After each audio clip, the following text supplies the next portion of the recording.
And now please give it up for Ethan Huckle from TGI Network.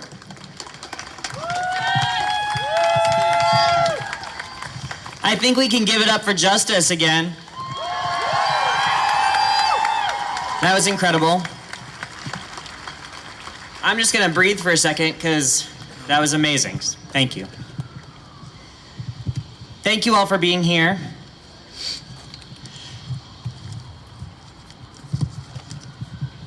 My name is Ethan Huckle. I am the board president at TGI Network of Rhode Island.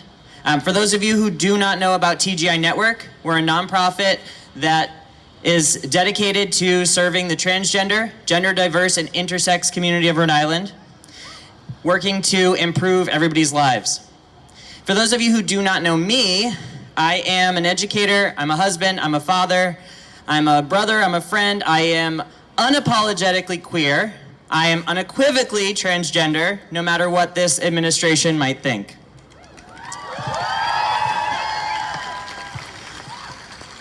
There have been a number of occasions that have brought me in front of a crowd to talk about trans rights, and it was not that long ago that I was on these steps talking to many of you after the trans military ban. The last time I was here, I was hurt and I was angry, but I came with a hopeful resolve. I was focused on imparting upon you reassurances about your rights in the state of Rhode Island. And I can do that today as well. I can tell you about our protections under the law, because in Rhode Island we do enjoy a level of safety and protections that most in the country do not.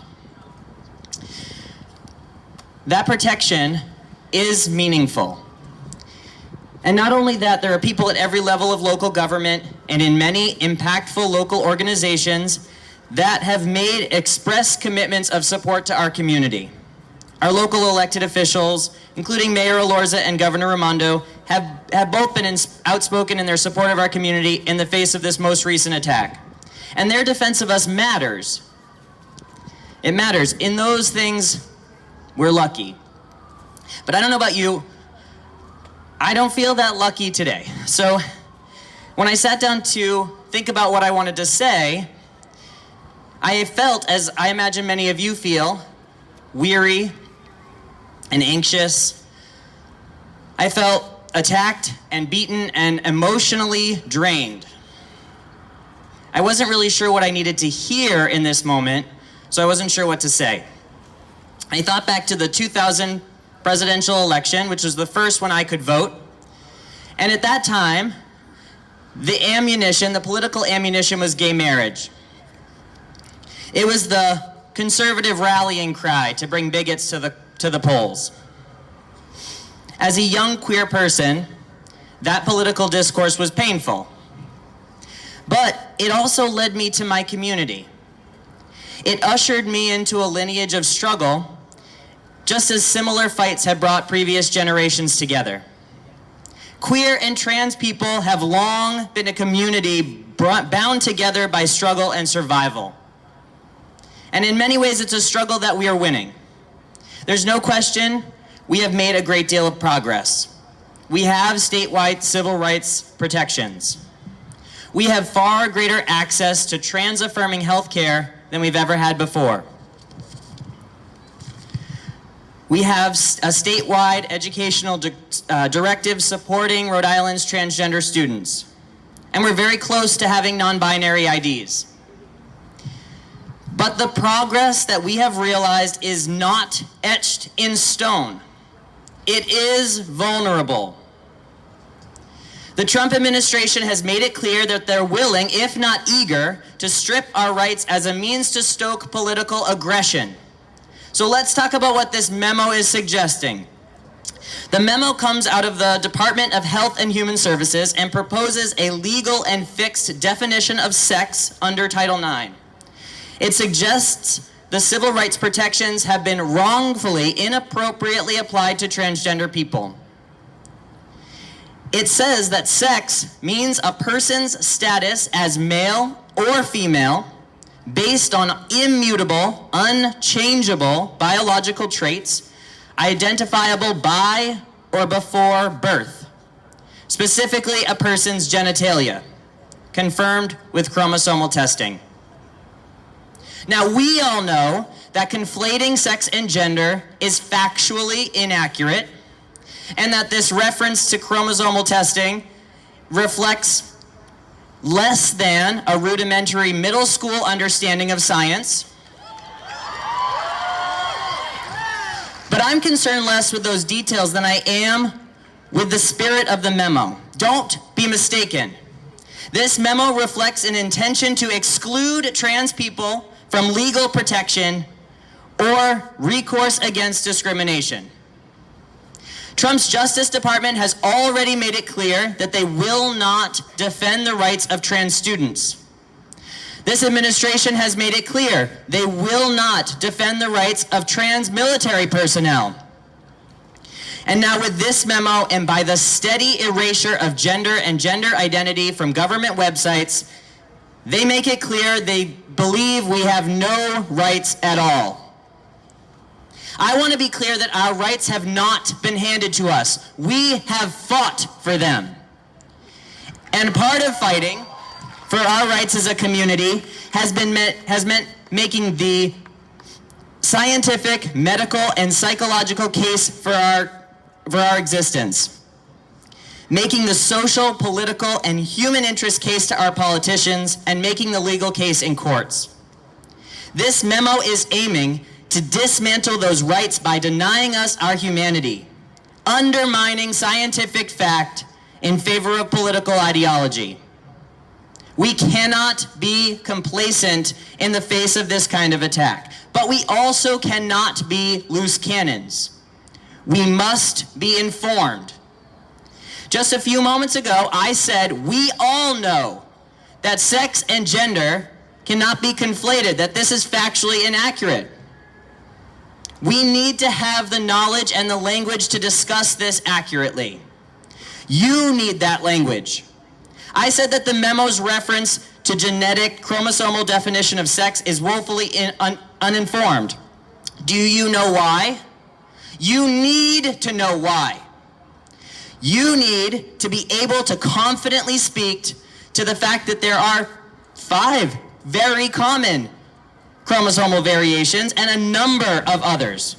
You need to know the legitimate professional associations that support us.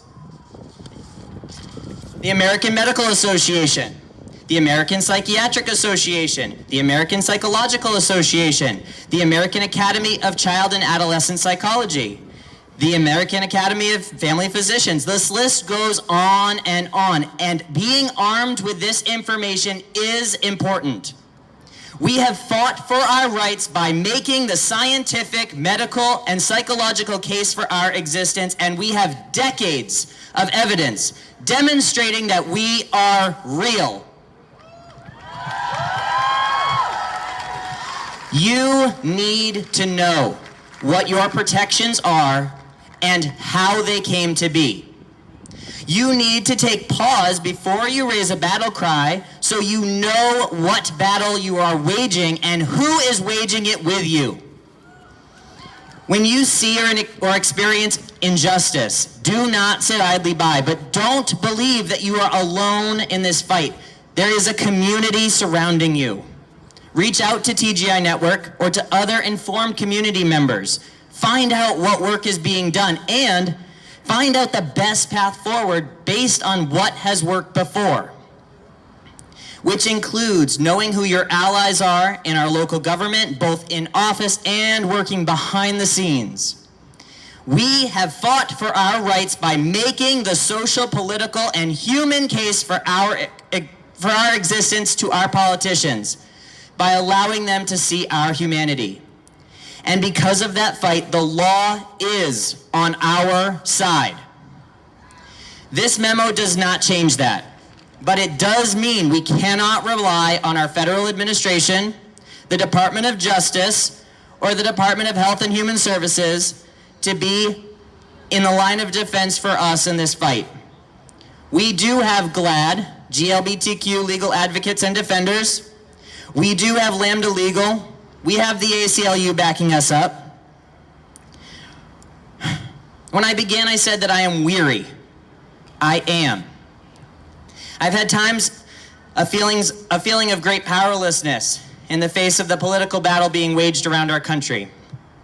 And I'm not just talking about this attack on trans people.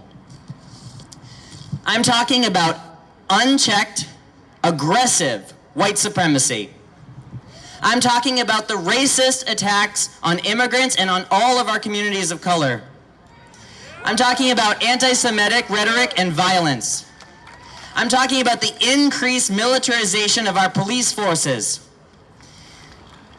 I'm talking about the rage and resentment of cis straight white men being fostered by our president.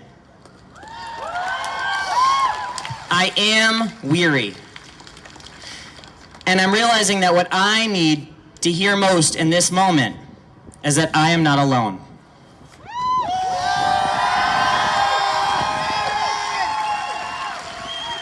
We are not alone. If you need support, TGI Network has peer support groups to support you. If you need an online community, there are a number of pages where you can find that.